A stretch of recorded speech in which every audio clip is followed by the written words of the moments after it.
We've all been there. You decide to wake up at 5 a.m., clear out the junk food, and completely overhaul your habits. You hold it together for a few days, and then the friction hits. By the end of the week, your routine snaps back to the exact chaos you started with. When that happens, the immediate reflex is to blame yourself. You assume you lack discipline or drive. You tell yourself that if you just push harder next time, the new habits will finally stick. But human behavior doesn't work that way. What you're experiencing is a biological survival system called homeostasis. Your brain is a prediction machine that demands stability, constantly working to keep your internal sense of identity consistent.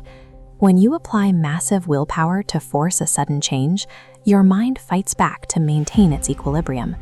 If you unconsciously believe you are a disorganized person, cleaning your room is processed by your brain as an active threat to that established identity. That intense mental friction you feel isn't laziness. It is the active rejection of a new behavior, designed to restore the familiar comfort of chaos. Lasting change is not about pushing harder. It's about surviving the period of friction, where your brain tries to drag you back to its old definition of safety. Trying to brute force a daily routine relies entirely on the willpower model.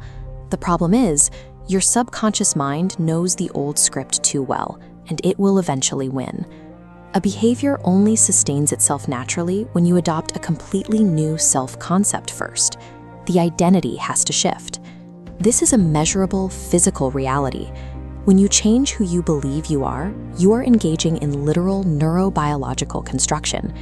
Every time you consciously challenge an old belief, you change the way your neural networks communicate.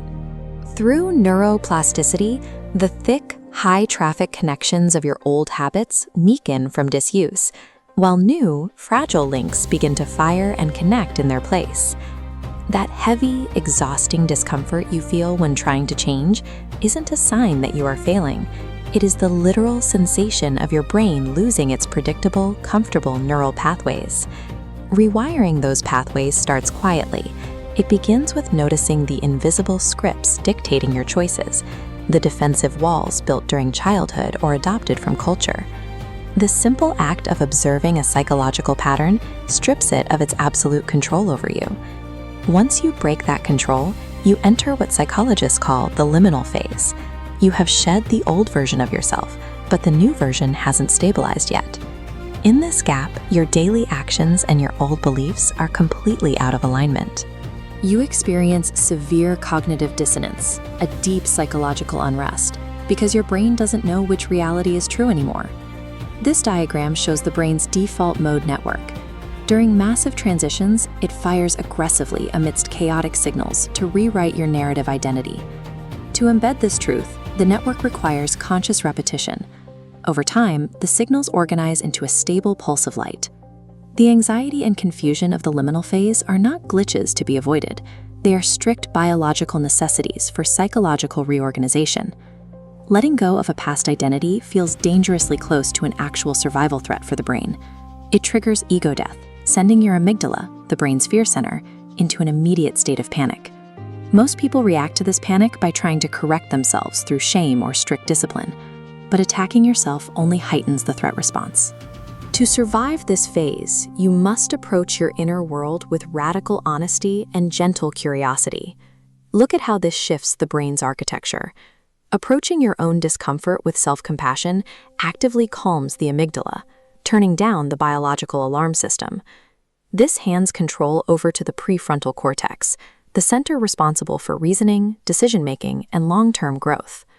But keeping that prefrontal cortex in charge requires an external catalyst. You have to physically change your environment. You cannot out-willpower a toxic room. The media you consume and the people you speak with provide constant sensory inputs. If those inputs constantly remind you of the past, the brain reverts. You have to build a world that validates the new identity. Self-compassion and environmental design are rarely treated with the seriousness they deserve. They are structural engineering requirements needed to keep your brain out of survival mode while it finishes rewiring. The final stabilized state doesn't arrive in a flash of enlightenment. It sneaks in through micro-revolutions. It is the moment you take a breath before speaking, or confidently say no to something you used to accept out of fear. The psychologist Carl Jung referred to this process as individuation. The goal is never to destroy or cure the self. The goal is to integrate all of its fragmented parts into a unified whole. As children, we build a false mask to earn love and avoid rejection. True integration requires dismantling that mask and extending acceptance to the specific parts of ourselves we spent years hiding or disowning. When you no longer have to hide, the exhaustion fades. You move out of a life of rigid self-protection and into one driven by genuine self-expression. Psychological growth doesn't climb a straight linear ladder. It moves in a spiral. You will hit the same life lessons and emotional triggers again. But because your neural network is upgraded, you encounter them on a higher tier, processing them with wisdom rather than fear. As the psychiatrist Viktor Frankl observed, when we are no longer able to change a situation, we are challenged to change ourselves. External control is always an illusion. We simply can't dictate what happens to us, but our internal evolution is infinite. Transformation isn't a final destination.